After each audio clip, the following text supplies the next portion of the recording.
Welcome. Hello. It's time for Blocktalk. We're on Bitcoin block 424050. Yep, just humming along here, after that last little halving we had, and the clock is ticking away, but give it time, it'll be 2020 before you know it. So we got some awesome sponsors for today's show. First off, it's Jumpbox. Now, Jumpbox has been offering a great service for everyone to stake their Decred using their Decred stake pool, and now they are currently number 2 out of all the pools available. Yeah, it's probably one of the better places I think you should be staking. They got a lot more support network. You join their Slack, and they'll tell you exactly what you need to do to kind of get the most profit out of buying tickets and whatnot. So yeah, it's a great support network, and check it out today. The link's in the description below. Our other sponsor, their site doesn't seem to want to load the cookies. Let's see if it works here. But Crypto Commerce International. These guys are based in Seville. They're kind of a growing startup of security and technical professionals. We've got a lot of awesome names here, and they've done some really cool projects in both the payment system area, where they're making anonymous Bitcoin debit cards that will also have altcoins like Ethereum, and the Crypto Academy, which is kind of an education platform that's meant to really teach the masses about things like wallet security and staking and all those fun things. And yeah, they've got a couple other little things. If you guys want to start your own altcoin, they're definitely happy to hear from you. So yeah, if you guys have any questions for the show, feel free to enter them in the live chat. I don't know what that error is about, but I'll figure it out. And also, if you want to send our live audience some beers, check out this address here. I'll post it in the chat once it's working. Yeah, without further ado, let's kind of introduce some of our awesome people we have on here. Hi, I'm Alex. Everyone maybe knows me by now. And we have the infamous Bryce Weiner on the show today. Am I infamous? Well, you're definitely, I guess, famous. Let's put it that way. I gotta say a big thank you, because that conference that you spoke at back in 2014, that really inspired me to look at altcoins, and probably was the reason within 30 minutes of owning Bitcoin, I bought my first altcoin, and kind of been diversifying my portfolio ever since. So yeah, I think a lot of people were really kind of took another look at the altcoin market because of you, because of that show, and yeah. Good. I mean, then, as we've seen, alternative blockchains are just as big as Bitcoin, if not more so, at this point. So yeah, there's an awesome site called Cryptalization that actually kind of compares Bitcoin market cap to a lot of the major altcoins, and it's kind of been growing. I think it was at like 15% earlier in the year, and then we got up to all the way up to like 20% of the market cap. So it's definitely, you should be kind of looking at the altcoins. That's where like a lot of the development's going on. And I guess we also should introduce where those beers will be going. We have our awesome basement dwellers, Decontrol. Wave hello, guys. Hello. hello there. Hey, I hope the beer machine's humming along and got everything nice and cold, and we're ready to shoot you some free ones down there. But if you guys have any questions during the show, feel free to pipe up or wave your arms in every direction, and I'll try and cue you in. Okay? Sounds good. All right. So Bryce, you are actually starting a new project now called Tao, if I'm pronouncing that right. Well, I mean, the actual pronunciation is Tao, but for differentiation from the obvious, Tao works. Okay. It's not really a new project. This is actually something that I've been working on for over a year. We actually just launched the crowd sale, but the project itself is pretty old. I mean, well, we can talk about it if you want. Well, yeah. Let's get the whole rundown here of what DAO or Tao is, and what you hope to achieve with the chain, and what sort of innovations you have. I guess give us your elevator pitch. Well, the elevator pitch is there's an absolute need for public utility blockchains, and in fact, we call it blockchain as a public utility.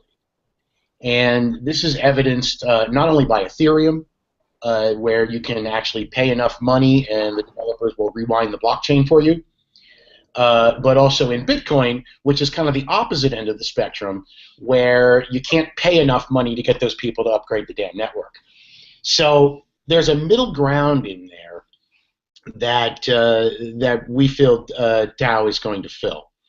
And not only, you know, nobody is saying that they're going to launch a coin that's going to be more successful than Bitcoin. Well, except for one coin, you know, and that's an MLM scam.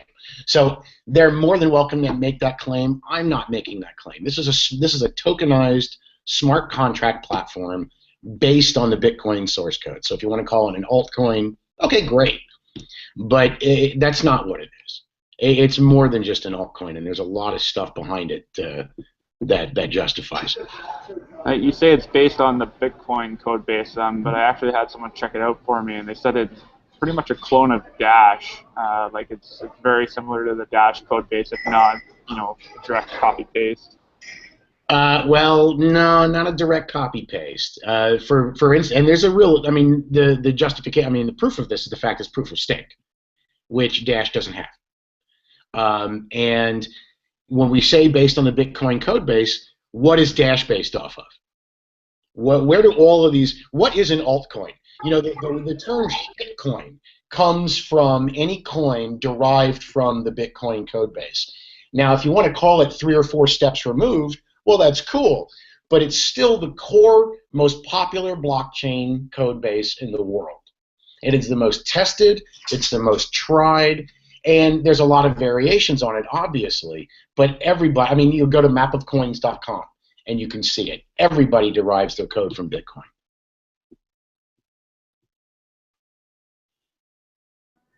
Yeah, I've definitely seen that that kind of, it looks like an evolution chart where you've got the one coin that splits off into like 2, and then pure coin and now Litecoin and all the scripts that came out of Litecoin.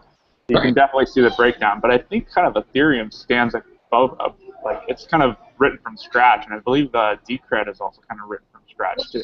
Okay, so you know Decred maybe, then you've got like Monero and what's the other one I'm thinking? Oh, Hyperledger and Ethereum, and in fact, one of the biggest, you know, when we go to there are Hyperledger meetups and face-to-face coding meetings, and we all sit down and we all go out and talk shit, you know, afterwards and stuff. And you know, one of the things, and Hyperledger is the premier smart contract network, not Ethereum.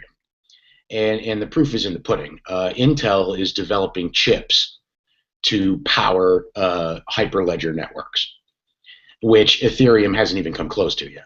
I mean, you know, people are still supporting that network on GPUs in their basement. And oh, well, I've just read that they're actually doing their beta testing for the proof of stake network, so soon enough, you know. Well, you know, and a proof of stake network isn't something that can be embedded, because there's a certain level of mathematical and computational calculations that have to be done that require a lot more hardware overhead than, and literally, because what I'm talking, I mean, you can go look at Sawtooth Lake is the name of the project that Intel is playing with, and that's embedded Python. It's everything you need to run it on a single chip. And in fact, it uses something, and they've actually got a process called proof of processor, which is cryptographic proof that you just have an integrated circuit executing commands. So, you know, like you know, remember that speech from 2014 when you talk about your dishwasher hashing coins and your toaster hashing coins? Intel is actually developing that technology for Hyperledger.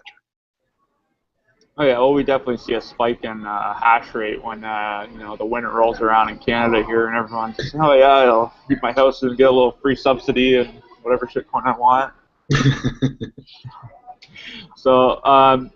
So you're working with Hyperledger. I know I've seen your name on their website, along with a couple other ones like Rebit Rewards, and we're getting a couple of the other ones. But so Block, and in fact, you know, pretty much anybody in the smart contract space is participating in We're actually members of the Hyperledger project. So you can, I mean, it's you know, right down there in the dirt in the development of it, and everybody is. And you know, we're all, you know, Jeff Garzik and Block, his company, are also participating, and they're making a smart contract system for Bitcoin. And we're all looking at it because we all are still comparing ideas from each other. Blockstream is a member of Hyperledger, believe it or not, right? The core. Yeah. I pulled up the website here, and for a second I thought I saw OneCoin, but it's actually OnCoin. or on-chain, my mistake. Got a little worried there, yeah. So, so Hyperledger isn't just like their core protocol, like you guys are bringing to it a bunch of different protocols, or is it kind of this port of, Dash code that's actually persistent? No, it's all new code based on, the core code is the open blockchain created by IBM. And what we've done is entertained different methodologies and innovations throughout the blockchain space, and that's why everybody's participating. LibConsensus from the Bitcoin code base is actually being integrated into Hyperledger to regulate Hyperledger consensus. So, and that was submitted by Blockstream. So when you look at what Hyperledger is destined to become, it's not ready for prime time yet. But if you look at what it's destined to become, it's going to be like the latest and greatest of what anybody in the entire world can put into blockchain technology. And it is intended like a platform. You know how I look at the Bitcoin code base, like it's just code and you can copy it 1,000 different times, do whatever you want. Hyperledger is exactly that. It's intended to be implemented over and over. There is no Hyperledger coin like with Ethereum. There is just the Hyperledger framework, and you go launch your own blockchains. Well, like Ethereum has R3, or R3. They're using the same code base, but they're kind of doing it as a private or permission network for the banks to play with. So you can kind of look at their code base as being used that way. That's bullshit. I am not aware that R3 is. I'm not aware that R3 is actually using Ethereum. I've never heard anybody from R3 ever say anything like that. I've heard Ethereum people say it. I've never heard anybody from R3 say it. Okay, good to know. That's what matters. Yeah. Well, I guess enough about the industry. Can we kind of hear more about what you're planning on doing with your chain? Like, what's the use case? Well, okay. So what we've established is that when you look at what happened to Ethereum, and basically somebody made a boo-boo, and the lead developers of Ethereum decided that, and that vote was bullshit, by the way. Only 5% of people voted. Voting was open for like 72 hours, and if you didn't vote, your default was yes. So only people who voted no actually mattered. And the number of individuals who voted was less than 5% of the network. So, okay, well, we can banter about, okay, so what we're establishing is, however, that blockchains must be immutable when you use them for industrial applications like the music industry. Because if you're Taylor Swift and you've got all of your music catalog on a blockchain, and the music industry is $75 billion a year, and it cost what? And they rewound the Ethereum blockchain over $160 million. So if you can imagine being like some blockchain developer, you have to be able to say no to $1 billion. We want you to make all of Taylor Swift's songs belong to us. Rewind your blockchain and make that happen. Here's $1 billion. If you're not able to say no, or if you have some sort of corporate vested interest in that sort of manipulation of a blockchain, your blockchain is not suitable for an industry. And that's why we're launching this network exactly as we are. Crowdfunded, publicly launched, with a public distribution of the initial tokens, so that if an entity wishes to alter the network, they're literally going to have to go around the world and figure out who people are and buy them out individually. And that is what is going to retain that immutability of the blockchain. And that's what's really important. It's the data integrity that's required for the management of music licenses or land registries or election results or anything that's critical and historical in that nature. Yeah, but so why can't you use, like let's look at Factom and they're using the Bitcoin encryption, like they're using the Bitcoin hash rate to verify land documents, and they use factoids to incentivize their servers. So at what You know point what? can you just say we Yeah, use Bitcoin stop right technology? there. Stop right Okay. there. Because Factom is not doing that.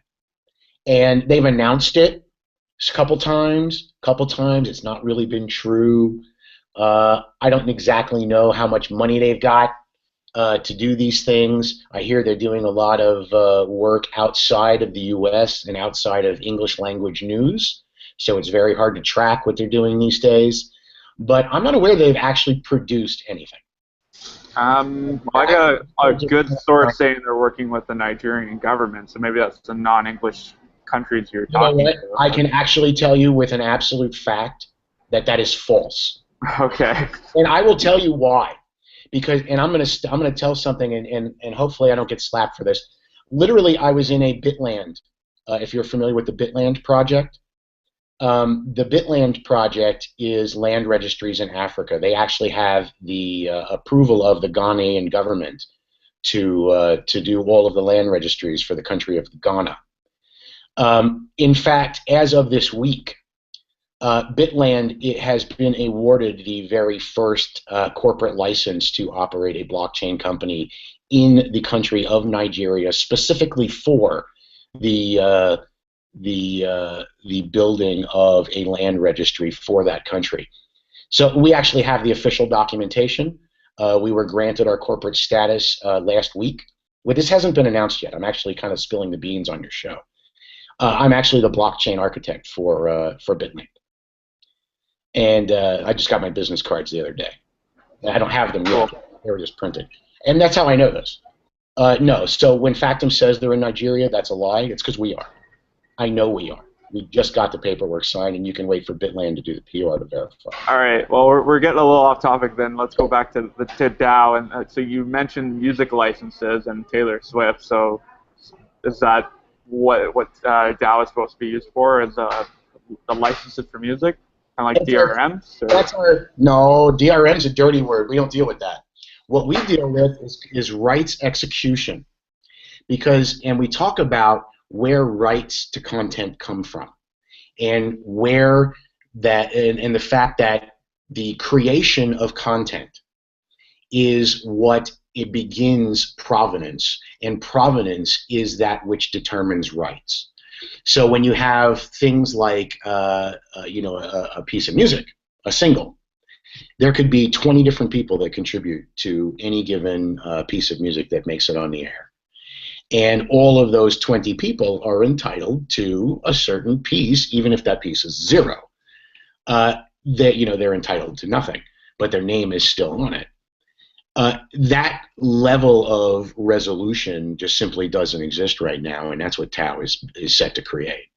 To be able to go into the studio and to the individual tracks as they're being recorded, and it's called I don't know if you're familiar with the music process, but when you mix all the tracks together, it's called the bounce down. We go into the bounce down and we cryptographically fingerprint not only the tracks, but assign them with a cryptographic key that matches the artist that actually played the track. So by the time it actually gets to the finished product, there's an entire cryptographic chain of creation, not custody, but creation, that dictates the rights that each of those individuals have. And the rights are not set in stone. These are determined by the contracts that artists negotiate with the record labels, with their publishers, with their producers, etc. So you can see how complex this gets really quickly. I mean, that's why it took us a year and a half to get this far.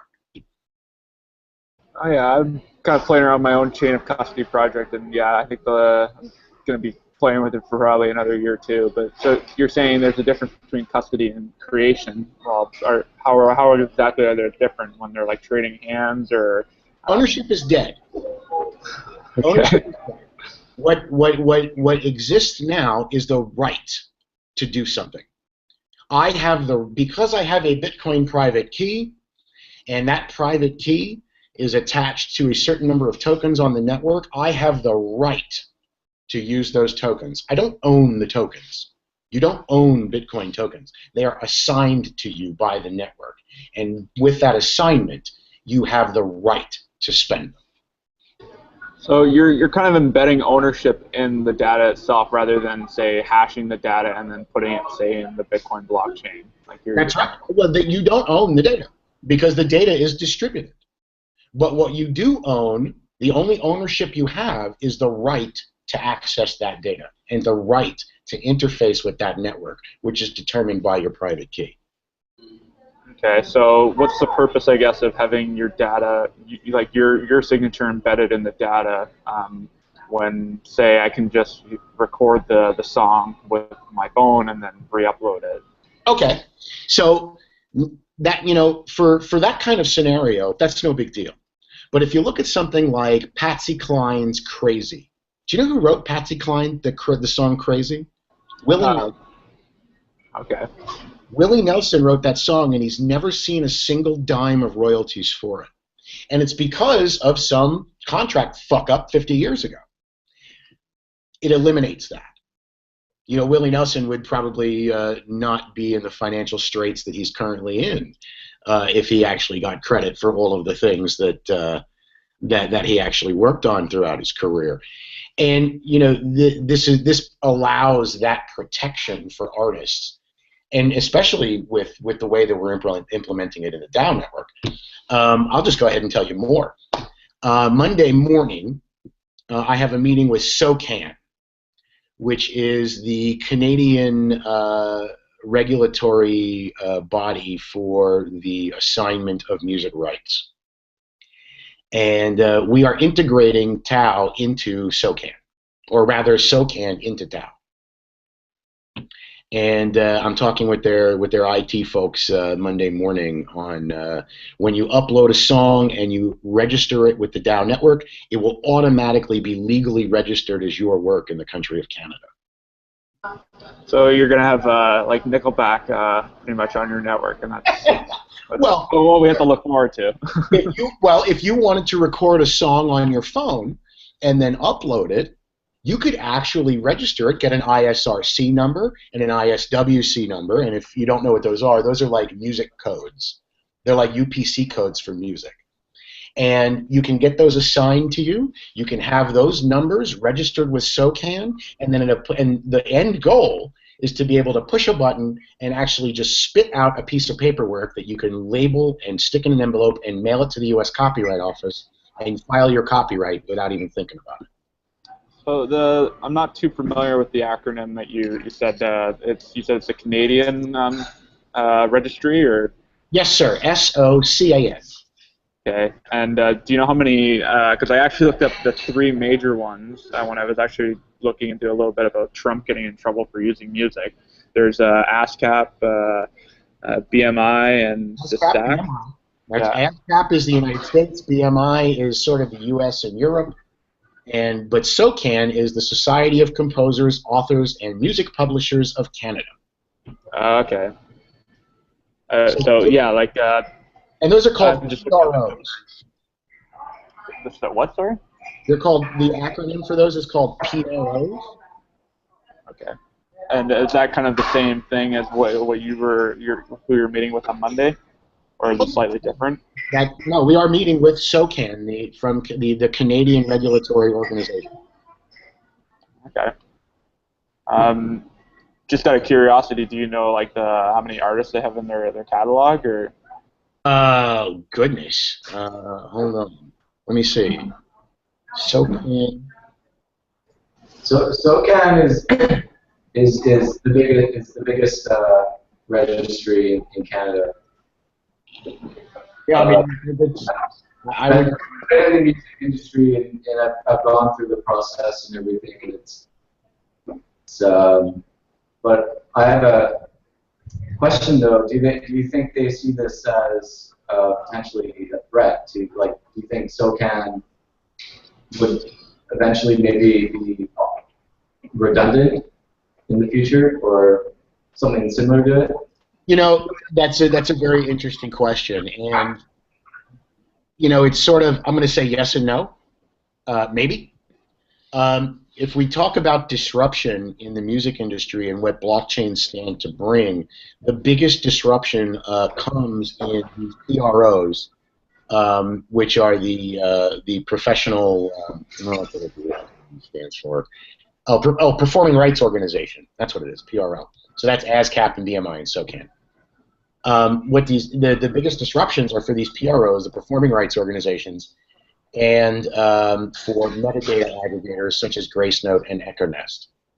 That's really where we're going to see that, because metadata, if you think about it, when you're able to cryptographically fingerprint all of the individuals who participate in a work right into the studio and down to the track level, metadata basically assembles itself.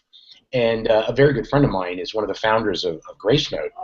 And we've talked extensively about how that happened and how that evolved from CDDB in the 90s and how it was sort of a community collaborative effort to create that metadata database that powers now 100 million consumer devices.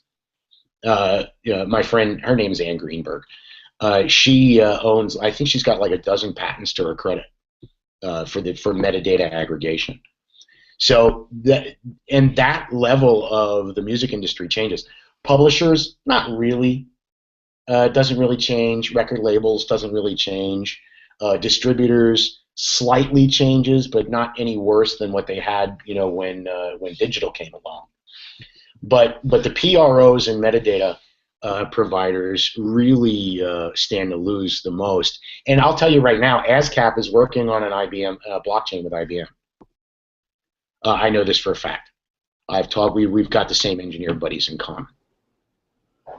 Interesting. I'm just still confused at how is this, I guess, better than like a contract that's embedded into the blockchain rather than having the data in the actual music itself, like. Because you don't have to care. You don't have to know anything about it. No, and that's the thing. You don't have to. The whole point of the DAO project is not just to create these things, because of course there are other people working on it. But it's number one. But what they're not doing is releasing any of their stuff open source. And the whole reason for a crowd sale is that sometime, in the next 30 days, or at least in the next 20 days from now, we have to release the code open source, at least for the base blockchain. And then everything else we're doing after that, we're going to develop these systems for the music industry. And I'll tell you a little bit about the support within the music industry that we have now. And then we're going to give it away open source. That way, anybody, you don't have to use DAO. You can go ahead and create your own version if you want to. But if your version works the same way that DAO does, you can interface with the Tao Network, and then everybody can talk together. And then your little music conglomerate can work with the public utility that is DAO. And then it becomes, instead of an internet of value, what we call it is the internet of music. And we have all of these different blocks. Benji Rogers is working, of pledgemusic.com, is working on a blockchain solution, and I've talked to him a lot. And of course, Imogen is working with UJO Music on the Ethereum blockchain, which, quite frankly, after that hard fork, good, not a wise choice to use Ethereum. But in my project, and my project actually used to be called something else. We changed the team and rebranded. It used to be called EVU. We're still listed as EVU on the Hyperledger site, but it's basically the DAO project now. Same stuff, same folks. Just to let you know, we are absolutely working with the RIAA. That's where actually we started, the Recording Industry Association of America, which represents Sony, Warner, and Universal, which are the 3 largest record labels in the world. And we're working with them directly at a technical level to be able to deliver solutions that the industry is going to find acceptable. So it's not just cryptographic utopia bullshit. We're actually working with the music industry to develop this. So is there only this public funding that you're doing, or are you looking at actually you got private funding from these guys? I'm just curious. It seems like this is something that they clearly want to have. Well, how come they're not just hiring you guys right out? And I'll tell you, it's a very great question, and it's one that not a lot of people have asked. But it's why all of these nobody is actually getting any funding for any of these music projects except for us. And if you've noticed that, if you look around, nobody's getting funded except for STEM IS. And that's Mark Cuban. And Mark Cuban is basically a music industry insider. So somebody talked Mark Cuban at South by Southwest this year, and I know, here's the backstory behind STEM-IOS. Somebody talked Mark Cuban at South by Southwest into doing this project, and they gave him a few $1 million to basically make a lot of press. And Mark Cuban is a big music industry insider, so everybody oohed and awed for a moment, but they don't actually have any solutions. What they have is known as a publishing administration system. Look at Imogen's project. There are two major publishing administration systems. One is called Songtrust, and Songtrust is operated by Downtown Music Publishing. And then you look at Cobalt, and Cobalt is part of STEM-IS and sort of part of the Universal Sony Warner paradigm over in that area. And what DAO seeks to do is split it right down the middle. And that's why we're working with Benji Rogers, because he's actually self-funding his own development. He said just last week at RightsTech in New York City that he spent $75,000 to develop a prototype that only he can use. Like, they're not even to the point where they can release code yet. And, we developed the Tao Network and launched it. And what we're actually crowdfunding for is the completion of the tools and of the smart contract system to make all of this possible. I thought you said it was all done, or it was already done. The blockchain is done. Now here's the difference. You can code as much, and what we were talking about now is a minimum viable product. And if you remember Dash used to be called Darkcoin. And when Darkcoin first launched, it hard forked about half a dozen times. And it was just absolute chaos trying to shoehorn in all of the stuff they decided they wanted to do, because really when Darkcoin launched, it was just Litecoin with X11 algorithm instead of script. That's really all it was. And all the masternodes and stuff, all that came months afterwards. We didn't do that. We actually sat down for the last year and said, okay, so here's what we need to do. Here's what the technology has to look like. Here's how it has to operate. Here are the opcodes that we need. What are the changes that require in a blockchain? What are the consensus mechanisms that we need to add? And then that's what we built first. So when the blockchain launches, it has all of the data fields necessary. It has all of the components necessary that all we do is we just add in this stuff over time. And it's going to happen, and it happens. I mean, we're already coding it. It's not like we're waiting until the money is done. The end result is Pro Tools and Fruity Loops plugins that we're going to be offering, and that's where the money for the development goes. It goes in the reporting, where you pull the data out of the blockchain and generate the reporting that's necessary for things like royalty splits and for copyright and provenance establishment. So you guys don't actually have any massive echoes in you, Bryce. Sorry about that. What was I asked? Oh, so you don't have any VC funding, or you're just looking to finish private fund or finish it with public funds? Okay. With no VC funding whatsoever. I've funded this myself. I've been kind of quiet for the last year. It's because I've been funding all of this myself. Okay. So the company, when I looked up the registry for DAO or Tao, it says it's Blocktech Financial. Is that any relation to like the Blocktech you were working for earlier on in the space? How is it linked to Blocktech Financial? I had the business license for Tao. And Tao has no business license. That's why it's very curious that you make that connection, because there is no connection. Tao is a DAO. There is no business license. Okay, so there's nothing to do with Blocktech Financial? No. Blocktech Financial was a company that I owned. Now, and I'm also running Tao Network. So, okay, if you want to call it that, then you can do that. But it's not the same thing. Not in any way, shape, or form. I'm just curious why the name is so similar. What? Blocktalk Financial and Tao Network. You say that's and Blocktalk, the actual like the company you were formerly part of, right? Yeah. No, like I'm not following what you're saying. Well, like you have a company has the same name, almost the same name. Like it might even be a trademark infringement of a former company that you were involved with, right? You know what?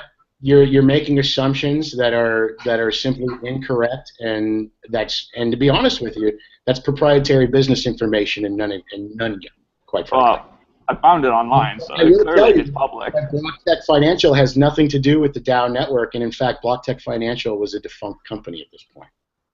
Okay. So and it has absolutely nothing to do with Tao Network, and I have no idea where you made that association or how that association came up. How did you associate one with the other?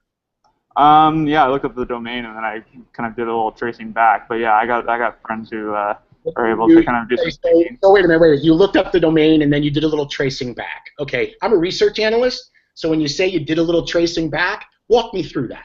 No, I don't want to give away my secrets, but I'm saying that I did see a connection. Okay, well, your secrets are bullshit because there's absolutely no connection, and if you can't prove it, then you're just making gratuitous assertions, and it's not really research.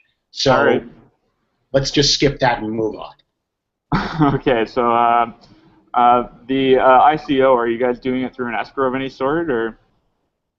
We were going to work with CCDEC for escrow.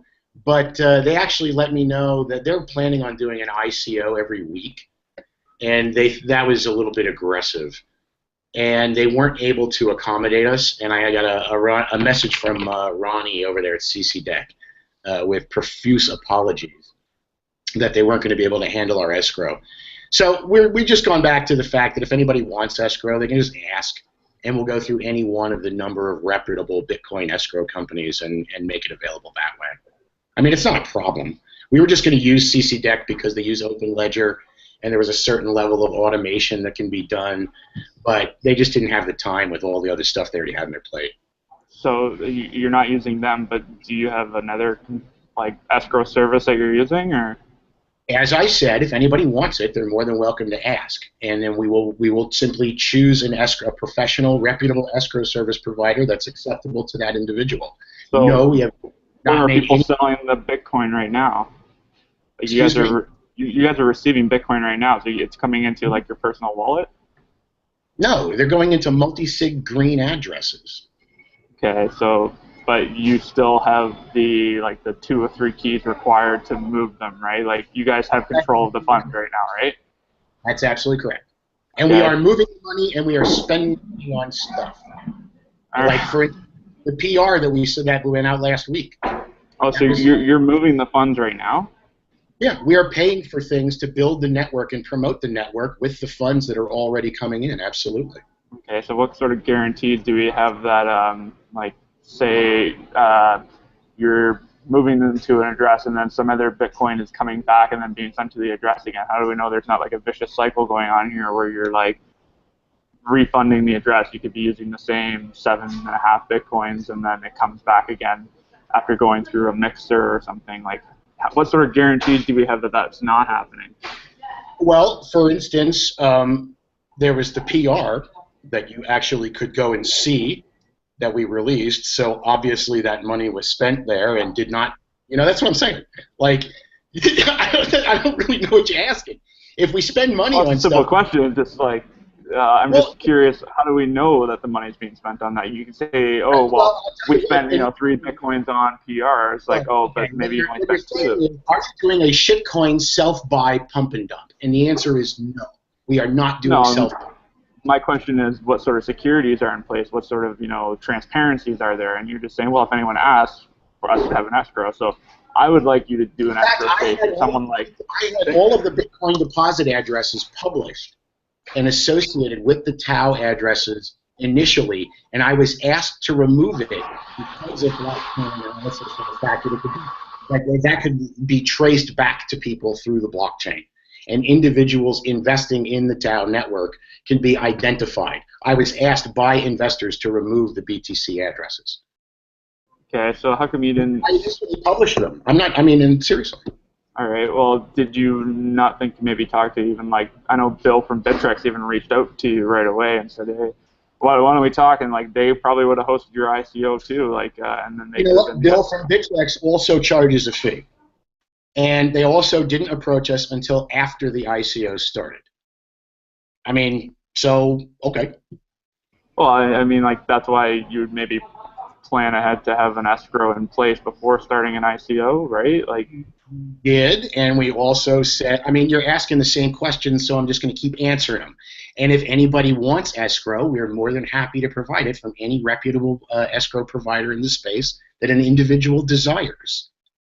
Pick your own escrow service if you want it. Not a big deal. So, are you guys planning on having it listed on Bittrex then, or? I'm not at liberty to say.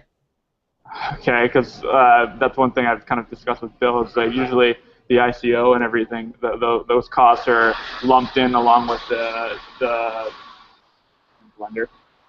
They're lumped in with the legality behind it. Like they do their check over everything to see if it's legally allowed to be listed on their site. So like, you know, good bang for your buck if you want to do an ICO and have listing on Bittrex right away, right? Well, if you're not me, and if you're just some random shitcoin noob that is looking to get their fucking ICO listed on Bittrex or get their coin traded on Bittrex, then yeah, it's probably right. But I have a long relationship with the folks over at Bittrex, and you know, Bill and Richie and the rest of them. So I have no problems answering any questions they have, and quite frankly, I know what they're looking for. You know, we've all been in this industry, and we all grew up together in this industry. So I know exactly what they need and exactly what they look for, and there's nothing in any network I've ever launched including TAO, that you know contradicts any of that. It's called being a professional. Yeah, well, and I understand with your history as well, a lot of people would probably appreciate that you actually had an escrow before listing. I think you probably would have made the money back pretty quickly to pay for it. I have never once asked for money ever. Every single network I have ever launched has been completely free launched, mineable, open source, and this is the only ICO I've ever done, so I have no idea what you're talking about. Well, I'm saying like the projects that you've done in the past have not exactly, you know, come if you to want to fruition. talk specifics. Don't cast sweeping generalizations because that's not very good reporting. Okay, let's look at, say, derived, which is currently delisted from Bittrex due to low volume. Doesn't really have a whole lot left. Like, it didn't really become anything, right? Same with Razor. Razor didn't become anything, right? Amcoin never hit a market either. Petrodollar is traded on and off. It has been traded on and off for years. I mean, I don't, you know, open source coin. You know, when Crypsy went away, there goes that. So, what are you asking? Well, I'm saying it's like you have several projects that you've launched that don't have anything existing today for them. So people maybe have bought them at certain points, and there's no real return on their investment.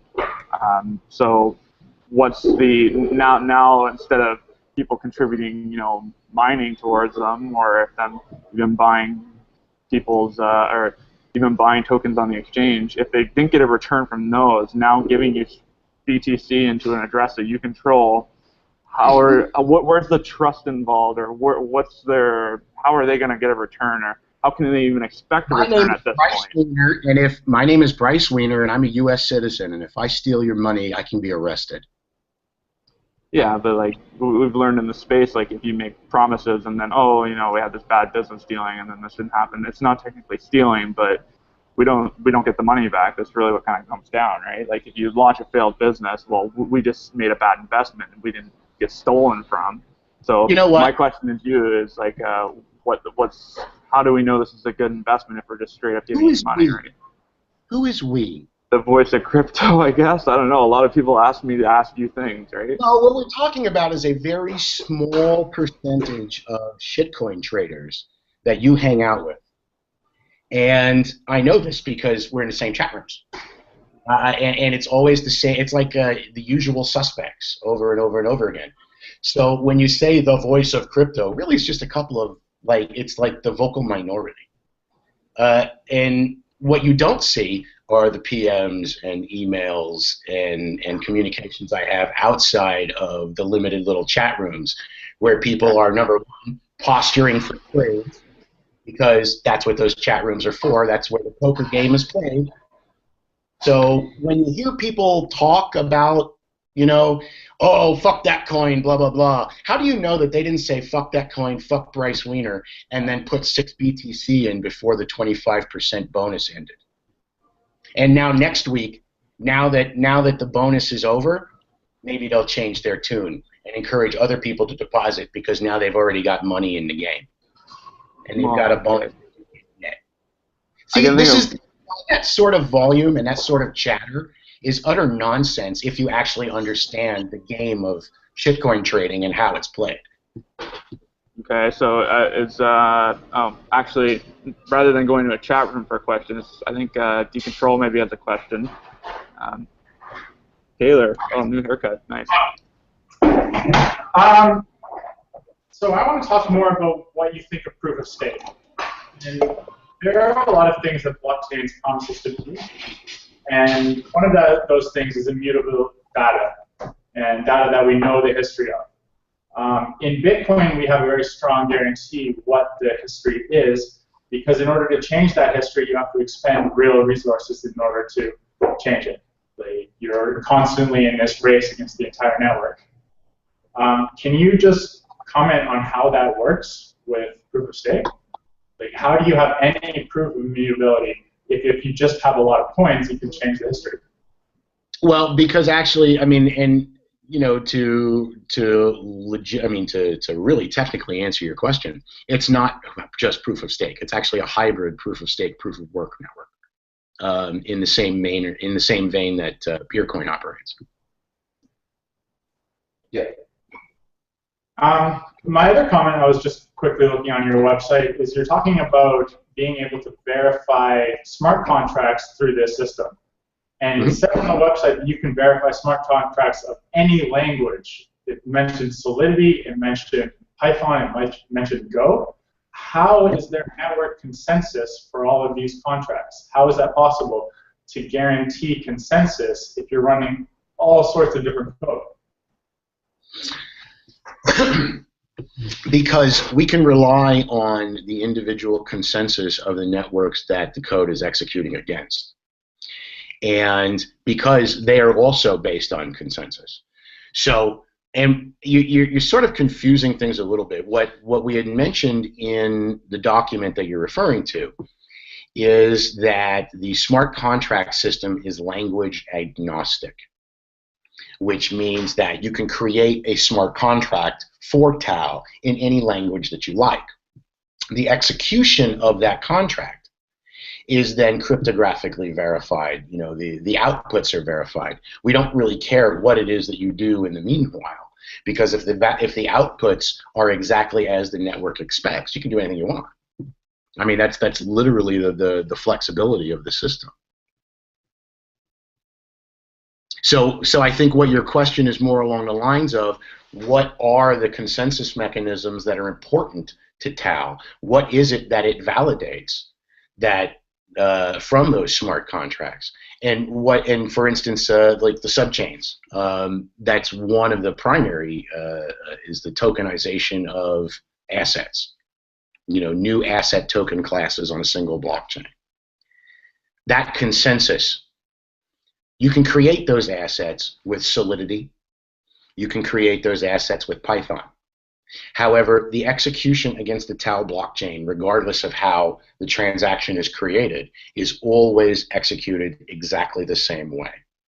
And as long as it is executed within the protocol, within the parameters of the protocol, it doesn't matter what language you use. Does that make sense? I mean, you can create. I can put it in a different perspective for you. You can create. Hold on, I can put it in a different perspective. And what you're trying to do is fit this paradigm into the paradigm of other networks and what other networks have established what a smart contract allegedly is. And that's just basically branding bullshit. It actually has nothing to do with reality. Because you can actually create Ethereum smart contracts that create Bitcoin smart contracts. And you can use Ethereum as a smart contract platform for Bitcoin. But nobody's doing it because, of course, those two communities hate each other. But it is absolutely possible. In fact, Hyperledger is doing it. I've actually experimented with it with Hyperledger, creating Bitcoin transactions and smart contracts using Hyperledger. Well, that's what the project BTC Relay allows for. You know, like you can then have it in Ethereum smart contract. You can actually create Bitcoin tokens on the Ethereum chain using BTC Relay. But I think Taylor has some more comments here. Well, no, that's different. What I'm talking about is actually create an Ethereum transaction that builds a valid Bitcoin transaction and submits it to the Bitcoin network. That's what I'm talking about. A smart contract that creates Bitcoin transactions and submits them. But smart contracts on Ethereum are public, so you're saying the private key of the Bitcoin address is on the Ethereum network? That it all depends on the implementation. I mean, you're trying to fit this in some sort of, you're making assumptions that aren't there. For instance, that everything must be decentralized, and because what we're talking about are smart contract oracles, and oracles that are running very specific applications for very specific individuals. If I'm the guy running a business on Ethereum and I need to execute something, I can have the private keys. They're my private keys. So I can create an oracle that does nothing but execute smart contracts all day long and use my private key to do it. The entire world does not need to be decentralized, and it never will be. And trying to fit every single project into that paradigm is where people start to miss the boat, and where development is actually going as far as how these systems are going to be implemented by businesses. It's just not going to be like this. Any final comments, Taylor? Oh, you guys are muted. I think Taylor has another question. So eventually these systems really come down to how do you guarantee the rights that are set on your blockchain? Like if it says I have some sort of right on the blockchain, how do I know that that right is backed up in reality? Like how are you digitizing these assets in a way that they actually can be traded on a blockchain? Okay, so building on your last question, that's how we answer this question. Now, even if smart contract oracles are run by individuals that only, that, for instance, let's say that Downtown Music Publishing runs an oracle that does nothing but process all of the royalties for their catalog and nobody else. That source code can be published open source, and then you can look at any transactions being executed by that oracle and validate that they're being executed against the code that Downtown has published. They don't have to release the private key with it, but they can put everything else in there except for that private key and make it absolutely as transparent and accountable as anything else. You're actually going to see banks do that first, and I think Wells Fargo is going to be the first to do that, just from the conversations I've had. Okay, so you're relying, I guess, on a lot of relationships to be created to be these oracles, right? Like you need to have a rep from Sony or... No. I'm not relying on anything. You, the community, continuously expect that every single solution is going to be some decentralized utopia, and that's just not the case when it comes to making money. Period. When I said very specifically that the disruption that is coming to the music industry is going to be in the PROs and in the metadata aggregators, that means nobody else is going to be disrupted, which means there's a lot of things that people think are going to happen that simply aren't. And it's going to be, for as rude a wake-up call as the Bitcoin space has had for the last 2 years, this is going to be just more rude awakenings for everybody. But yeah, okay. So it's going to be centralized. You're kind of building this business, and then you have this blockchain on the back end to kind of sign everything. It's not even centralized. What you see? Think about it. When you release music, what's preventing you from uploading a song and claiming that you're Taylor Swift? My name is Alex. That's about it. Like, right. There's not a whole lot. No. Right. Which means until that world where we have all of this cryptographic reputation and identity systems, because identity and reputation is not just a single blockchain. It's a conglomeration of all of the transactions that you conduct on all blockchains, right? And so until we actually interact with so many blockchains in our daily life, that we're able to build these sort of aggregate reputation and identity systems, there's going to have to be somebody that stands in the way and says, you are this person. And that really pisses people off, but that's just reality. That's just where we are in the history and the evolution of things. We need to build bridges from where we are to where we're going to go, for where we want to go. And one of those bridges is that degree of the big dirty word, centralization, which means gatekeepers. And there's going to be a gatekeeper that says, yes, you are indeed Taylor Swift. And yes, the song The Story of Us is indeed yours. You may collect royalties as a result. That's going to happen until all of the other infrastructure that's required for those things to go away exists. And we're maybe 5-10 years away from that. Okay, so I'm just a little confused at like why you need to go through something like hiding identities for crowd sale participants, but you kind of need identities within your system, right? You should be knowing who's buying these tokens, right? Well, it's really interesting. There's a reason why we did it this way, and it has absolutely nothing to do with the cryptographic community at all. It has nothing to do with the blockchain community. It has everything to do with the music industry and the politics involved there. And we have team members we haven't announced yet because of those music industry politics. We took a week before we even put the names of the individuals that participated and are working on DAO because of these relationships. It's bigger than crypto.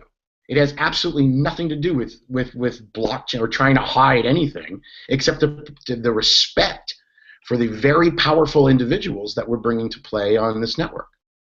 One of the guys that we did name, when we finally did name the team, is Dale Everingham.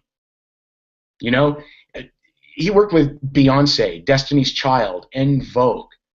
This is the level of talent from the music industry that we're bringing to bear to participate on this network and making this something that the music industry can actually use. The Grammy Awards, Dale is a 2-time board of governors for the National Academy of Recording Arts and Sciences. Those are the people who pick the Grammys. Dale is responsible for picking Grammys. So we must be respectful of the individuals that we are bringing on board because they have concerns that you cannot even comprehend. Okay. I got a question here from Decontrol again, from Clayton, I believe. Yeah, I was wondering if you could walk us through what, for an aspiring musician and my friends, how do we interact with this system, and how do we make sure that when we have a product and approach Sony and sell it, that the thing that they agree to pay us money for properly represents my songwriter friend and so forth? That is a responsibility when you see, because again, there is a degree of responsibility involved. And what we do is provide all of the tools necessary. I've written, and just to kind of parenthetical this a bit, I wrote a series of articles earlier this year that were published in several music news and music tech sites that started this conversation exactly about that sort of thing. When you have, on the one hand, you have like the Grateful Dead, where their rights and licensing model was, after we play it, it belongs to you. And there's this whole aftermarket of crowd recordings that goes on, and they're totally legal. However, then you've got on the other end of the equation, you've got Alo Block and Taylor Swift, and Alo Block is a songwriter, and so is Taylor Swift. And they're not just performers. So you have them on the other side where they have several cuts that they want, and they are nothing like Grateful Dead. They're the complete other end of the spectrum. They want everything licensed and accountable and royalties paid, and if they don't like the way you got your royalties structured, they will do a takedown. And that's exactly what Taylor Swift did to Apple. Was a take, she was going to remove all of her music. So when you design a system, you have to design it with all of that in mind and make it as flexible enough to where if you are some guy literally in Africa who just wants to record his music and put it out there and have it be able to be monetized and still protect his rights to that creation, he can do it all himself. Or if you're one of the big boys like Sony and Downtown Music Publishing, and you need to make a significantly more complex system of management, then you're able to create that as well.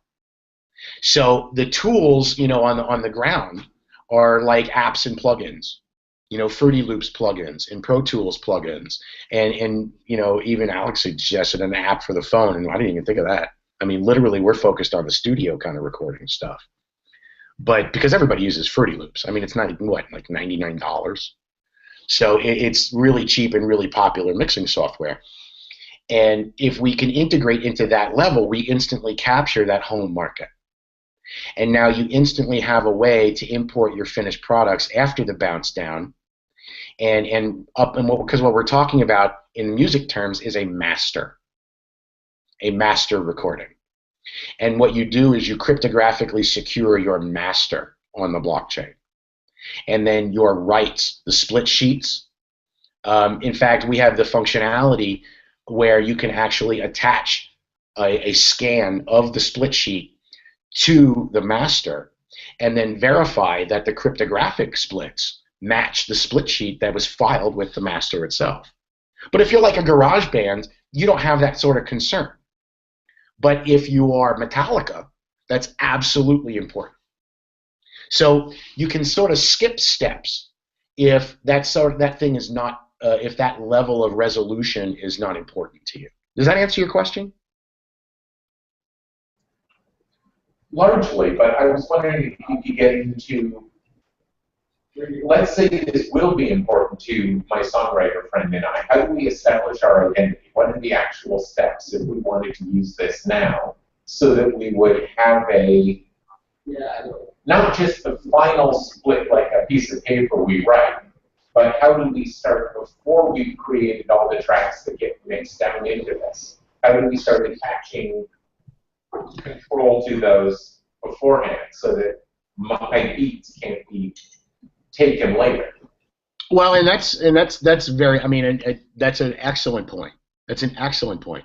And now you can't. I mean, you can't start now because the tools don't exist. I mean, that's part of the crowdfund. Like I said, I mean, we're going to create those tools to enable you to be able to produce that level of metadata resolution. And I mean, that's down to the individual metadata. The metadata of the person playing the song.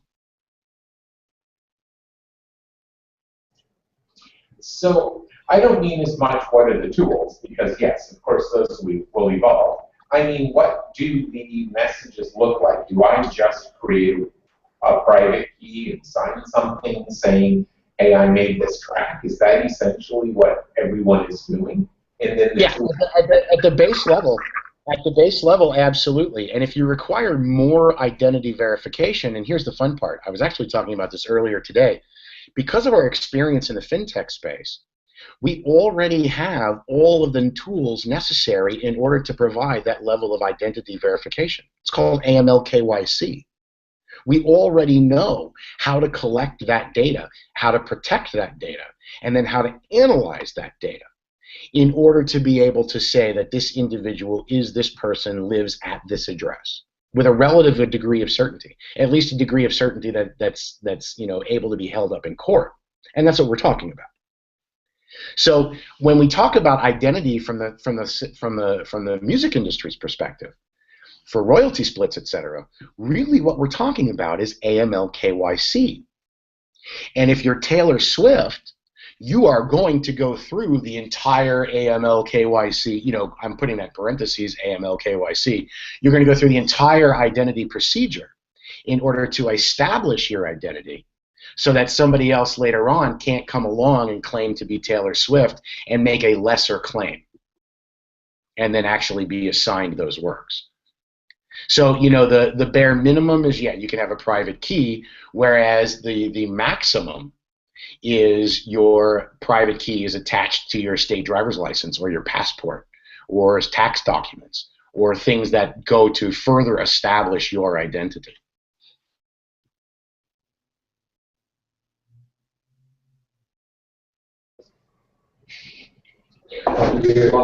Are you, is there, so you're talking about centralization. This isn't some miracle of decentralization. So are you prepared to be this now? If I wanted to record something, sign it, send it to you, could I go through an attestation process at this point? I'll tell you what. I'll tell you something that we have that we're not announcing yet, or that we haven't announced in public yet. I'll leak it here on your show. I am working with Hakeem Draper, who is a former director of licensing for Warner Music and the CEO of the Boogie Shack Music Productions.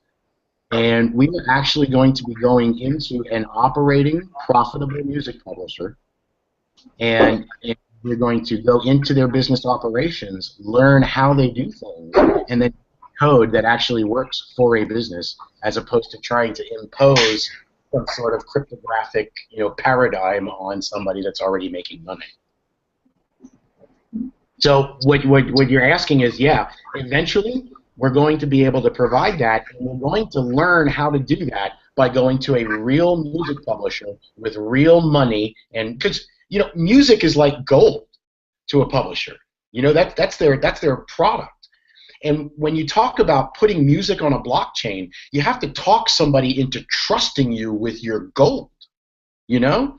And nobody's been able to do that yet, not even Imogen Heap, because quite frankly, Imogen Heap's publisher is the entity that decides whether or not her music goes on a blockchain or not. She has a publisher, and the execution of those copyrights to those songs reside with her publisher, not her. She can put pressure on them. She can have her lawyers go and talk to their lawyers, but at the end of the day, the publisher still owns the rights to her music. And you know, what we had to do is we had to go to a publisher, someone that actually owned the gold, and talk them into letting us use their gold, and we did. And in fact, I'm meeting with Hakeem on Monday, and we're actually going to go through the details about how we're going to get that done, literally integrating us into his business operations. Okay, I don't know if we got any further questions from D-Control, but what's your favorite Pink Floyd album? Is it obvious? Dark Side of the Moon. I just have one little thing for an attack vector that I'm kind of curious about. Okay, so like we're at the last day of the crowd sale, maybe the timer's running down. Somebody sees how much you guys have, and then they buy, you know, 52% of all the coins. Now they have your blockchain by the balls. Like they can write whatever they like. The immutability is kind of gone at that point, right? Like they can choose whatever they want. So what kind of this is, I guess, where again, stop right there. Okay. This is not a pure proof of stake network. It is proof of stake and proof of work. The proof of work is so minute that it's not even worth mentioning when we talk about, you know, I mean, it's less than the interest percentage generated by proof of stake. So it's less than 1%. But you know me, I like hobbyists and experimenters. So we included the proof of work in there, and the smart contracts actually have a cost to execute. So you know, if you just want to execute a smart contract, you can just mine some Tao very, very slowly, and you don't have to buy it off the market. But you know, I don't really see a lot of miners going after this coin. However, the proof of work is there. People are going to mine it because it's basically like a faucet, you know. But I don't see it getting like, you know, intense, you know, mega gigahashes of hash rate. But isn't that kind of where the security and the immutability is, right? Like you want there to be gigahashes of hashing power, right? And that also kind of sets up the core value of your coin too, right? Again, now you have to have both. So when you talk about attack vectors, what we've done is increased the cost of taking over the Tao network, as you also have to have 51% of the hash rate too. And quite frankly, you have to have both. And I would be remiss to answer your question directly. I'll put it that way. However, I am not concerned about someone attempting to buy 52% of the network. How come? Like, well, if I was a record label, wouldn't I want to be able to change the licensing on music in the system? You can read into that whatever you like, but I'm telling you it would be impossible for anyone to purchase 52% of the network. It doesn't matter how much money they have. Can you please elaborate, I guess, because that doesn't really. I don't think it would be proper for me to do so. But if you think about it, how is that possible that I can say that? Then you could probably arrive at the conclusion. But it would be very unwise for me to simply state it. So you're going to buy your own coins? Like, I don't understand what you're implying here. Okay. So now you're talking about participating in your own crowd sale. Okay. I didn't say you said that. You know, you're kind of, you know, you put words in my mouth and then continue on in that chain. Well, this is why people usually want an escrow, though, is because they want to understand the rules in place for an ICO aren't going to change halfway through, or even in the last 10 minutes, or even after the fact that it's over with. Kind of sounds like, you know, you're bending the rules in your own favor, right? No, that's not. You said it, not me. So, you know, you're not really denying it, so you can't really say it's not true, I guess. Oh, I'll tell you straight up, it's not me. I won't self-buy, no. Okay. Well, and this is what my confusion is why you went with proof of stake too. Okay, so like, if you want to incentivize security, why not have it an open?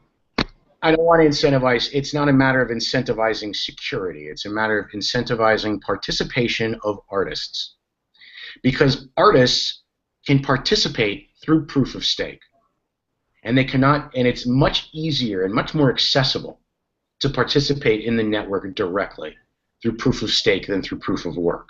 And Bitcoin is, in fact, the evidence of this, the centralization of mining in China. And, see? And the reason for proof of stake is, in fact, to bust that level of centralization and to prevent anyone from actually taking over the network in that manner. Well, that's a really big if, I guess. You're assuming that, you know. You have to. When you launch a public blockchain, you have to look at that. So that's not really a big if. It is just simply something that you must take into account. Well, you got to understand, it's like you're saying that your network is going to be more secure for licensing than Bitcoin's network is. So that's what I'm kind of hearing from you.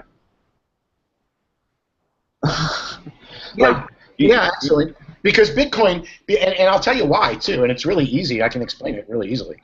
Because in order to do what DAO does, Bitcoin is going to take a Rube Goldberg machine of cryptography in order to produce exactly the same result that we produce infinitely more efficient. And anytime you add complexity to a cryptographic system, you add the potential for additional attack vectors. Period. End of sentence. Well, I'm just saying, you know, like hash a PDF and then put that in a Bitcoin transaction. That doesn't sound too crazy. Yeah, but what about where you're going to put the PDF? Well, you can have it on IPFS, but like you can have the PDFs in multiple locations, and the hash is always the same, right? Now you're talking about this Rube Goldberg machine of complexity, where I mean, you just proved my point. You just proved my point. You gotta have a contract somewhere, right? Like even with your system, you gotta have some sort of tangible item that references, like there's got to be a file in a lawyer's cabinet somewhere that references your system, right? Not only is that piece, but not only that, but that piece of paper can be scanned in, and as like I said before, can be scanned in and attached to the actual song itself. In the same way I just talked about as a hash, right? No, I'm talking about the actual, not a pre-image hash. I'm talking about the actual document. Like the Word doc, like you know what document management is? Like lawyers have, they're like a company called Arthur Andersen, for instance, an enormous company. They manage millions and millions and millions of legal documents for class action lawsuits. You have millions of pages of evidence that have to be categorized and scanned in and OCR'd and all this shit. That's what they do. We are providing the beginnings of that level of document management. It's called Digital Asset Management Systems. They exist all over the place. You can go Google it and look them up. That's what DAO is in that sense, a digital asset management system. And that asset can be an MP3 file or it can be a scanned legal document. all right, I'm seeing a lot of rolling eyes at decontrol there. Do you guys have anything to say here? We're just not sure if we want to wrap up over here or not, just because it's a Saturday night and whatnot. Oh yeah, I forgot we're at like an hour and 20 minutes here. Oh wow, time flies. Yeah, I just got pinged another question here. He's typing it up, but I don't know if you're familiar with the show, Bryce. We have a little way that we end the show with Bitcoin price predictions. So basically, we go to the Bitstamp chart here. Let me get it pulled up and logged in before I share my screen. But we basically predict the price of Bitcoin in a week's time. So next Saturday at 8:30 Eastern Standard Time. See if that. He's taking forever to type. All right, let me get my screen shared, and then we'll go.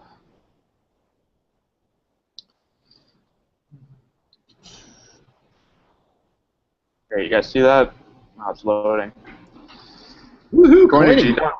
Yeah. Oh, there we go. Okay.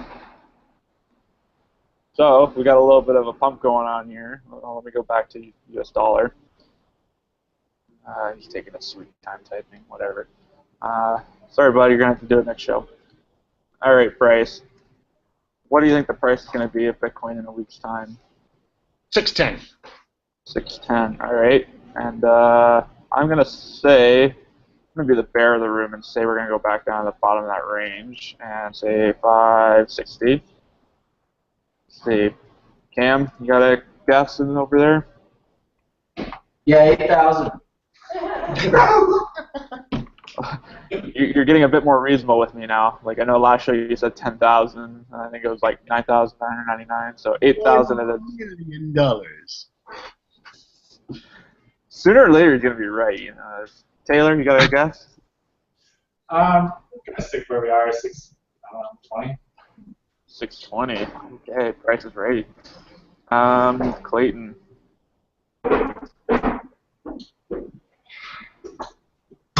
450. 450. Okay. 450. He's ultra bear. Russell, Blocktalk's biggest supporter, down in the space there. What do you think, Ben? 650. Say again? 650. 615. Okay. Any other guesses in the basement there? Shows my 6,420. 6,420 from Jen. Jen. Okay. Awesome. Glad to have you back, Jen. And anyone else? Is that yen or dollars? That's dollars. We got some real bulls in the space down there. The basement dwellers are hoping on their retirement funds here. All right. So I finally got that question now. Maybe we can do it just quickly here before we wrap up. About smart contracts being in any language, how does the chain interpret the smart contract there? Oh, he's asking the same thing Taylor did. I'm sorry, dude. You're gonna have to go back and watch.